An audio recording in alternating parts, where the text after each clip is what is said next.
ನಮಸ್ಕಾರ. ಇವತ್ತು ನಾನೊಂದು ಕತೆ ಹೇಳ್ತೀನಿ. ಕತೆ ಏನಪ್ಪ ಅಂದರೆ, ಒಂದ್ಸಲ ಇಂದ್ರ ಮತ್ತು ಅಗ್ನಿಗೆ ಒಬ್ಬ ರಾಜ ಒಂದು ಹೋಮ ಮಾಡ್ತಾ ಇದ್ದಂತೆ.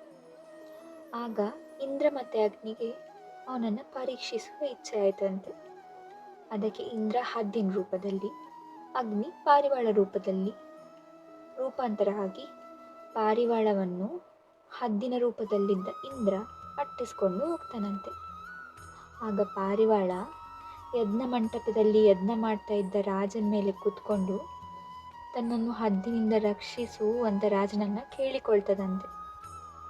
ಆಗ ಹದ್ದಿನ ರೂಪದಲ್ಲಿದ್ದ ಇಂದ್ರ ಕೂಡ ಅಲ್ಲಿ ಬಂದು, ನೋಡು ರಾಜ, ಇದು ನನ್ನ ಆಹಾರ, ಇದನ್ನು ನನಗೆ ಕೊಟ್ಟು ಬಿಡು ಎಂದು ಕೇಳ್ತಂತೆ.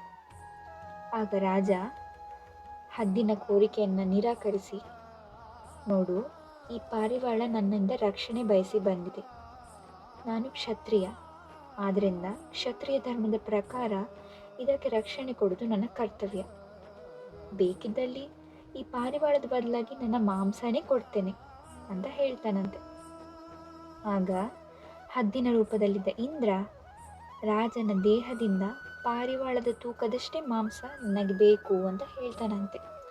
ಆದರೆ ರಾಜನ ದೇಹದಿಂದ ಮಾಂಸ ತೆಗಿಲಿಕ್ಕೆ ಯಾರೂ ಮುಂದೆ ಬರಲ್ಲ. ಆಗ ರಾಜನೇ ತನ್ನ ದೇಹದಿಂದ ಮಾಂಸ ತೆಗೆದು ಪಾರಿವಾಳವನ್ನು ಒಂದು ತಕ್ಕಡಿಯಲ್ಲಿ ಹಾಕಿ ಇನ್ನೊಂದು ತಟ್ಟೆಯಲ್ಲಿ ತನ್ನ ಮಾಂಸ ಹಾಕ್ತಾನಂತೆ. ಆದರೆ ರಾಜನ ದೇಹದ ಎಲ್ಲ ಮಾಂಸ ಹೊರಗೆ ತೆಗೆದ್ರೂ ಸಹ ಪಾರಿವಾಳದ ತೂಕಕ್ಕೆ ಸಮಾನ ಆಗಲಿಲ್ಲ ಅಂತೆ.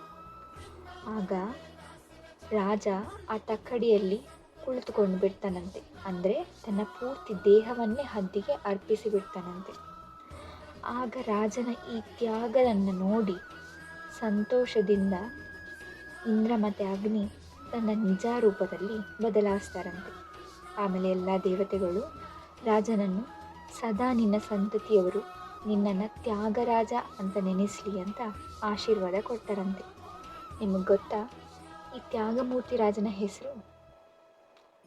ಅದು ಉಶೀನರನ ಮಗ ಶಿಬಿರಾಜ.